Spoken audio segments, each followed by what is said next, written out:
मेरा एक दोस्त था जिसका नाम अमित था। अमित पढ़ाई में बहुत होशियार था।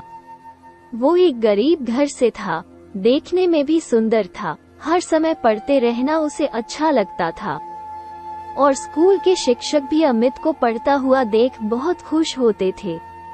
वो हमारे स्कूल का टॉपर बच्चा था।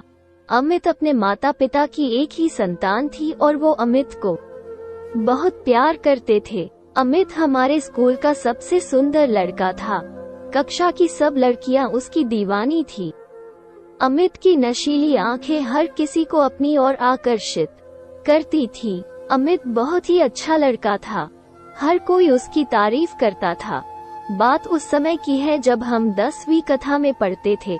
गर्मी की छुट्टियों के बाद जब स्कूल खुली तो हम सबने स्कूल जाना शुरू किया था और पहले ही दिन अमित की टक्कर स्कूल में आई एक सुंदर सी लड़की के साथ हो जाती है।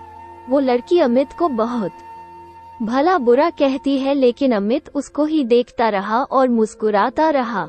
जब हम अपनी कक्षा में गए तो आगे वो लड़की हमारी ही कक्षा में थी। दरअसल हमारे शहर में उसके पिताजी की बदली हुई थी और इसलिए अपनी 10वीं की पढ़ाई पूरी करने के लिए उसने हमारे ही स्कूल में दाखिला लिया था।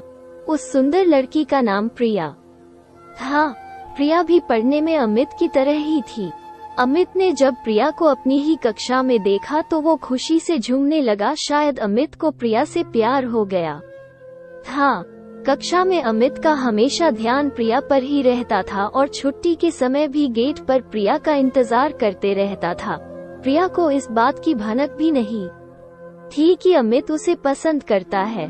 एक दिन जब अमित के दोस्तों ने मजबूर किया कि वो जाकर प्रिया को प्रपोज करे, तो अमित भी बहुत हिम्मत जुटाकर प्रिया के सामने जाकर खड़ा हो गया और उसके सामने दोस्ती का प्रस्ताव रखा। लेकिन सोनाली बहुत ही गुस्से से बोली कि मैं तुम जैसे मिडिल क्लास लड़कों से नफरत करती हूँ, और ये कहकर वो वहाँ से चली गई। अमित एकदम टूट गया था। वह चुप चुप रहने लगा था, ना दोस्तों के साथ मस्ती, नहीं अब वो प्रिया को देखता था, बस अंदर ही अंदर रोता रहता। एक दिन जब शाम को अमित अपने पास की दुकान पर घर का कुछ सामान लेने गया था तो वहाँ एक औरत भी थी जो काफी थकी हुई दिख रही थी, और जैसे ही वह अपने घर को जाने लगी तो अचानक उनको चक्कर आ गया और वो जमीन पर गिर गई। अमित ने जल्दी से एम्बुलेंस को फोन किया और उन्हें हॉस्पिटल ले गया। जैसे उस औरत को थोड़ा होश आया तो उसने अमित से कहा, बेटा मेरे घर वाले परेशान हो रहे हो गए, उन्हें फोन करके बता दो ही हम यहाँ हैं। अमित ने उस औरत से घर का नंबर लिया और फोन किया। फोन एक लड़की ने उठाया जो और कोई नहीं बल्कि प्रिया थी, और वो औरत प्रिया की माँ थी। प्रिया अपने पिताजी के साथ हॉस्पिटल में पहुंच गई थी।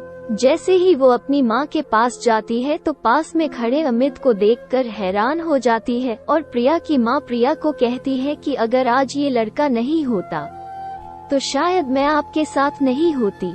माँ की यह बात सुनकर प्रिया रो पड़ती है। अमित प्रिया के माता पिता को प्रणाम करके घर वापस आ जाता है। दूसरे दिन जब अमित स्कूल में पहुंचता है तो प्रिया गेट पर उसका इंतजार कर रही होती है। अमित जैसे ही उसके पास पहुंचता है, वो अमित का हाथ पकड़कर अपने साथ स्कूल से बाहर ले जाती है और उससे माफी मांगती है। अपनी उस दिन की गलती के लिए अमित उसे माफ कर देता है। आज प्रिया उसे प्रपोज करती है और अमित हाँ कहकर उसे अपने गले लगा लेता है और दोनों एक दूसरे का हाथ पकड़कर स्कूल में जाते हैं।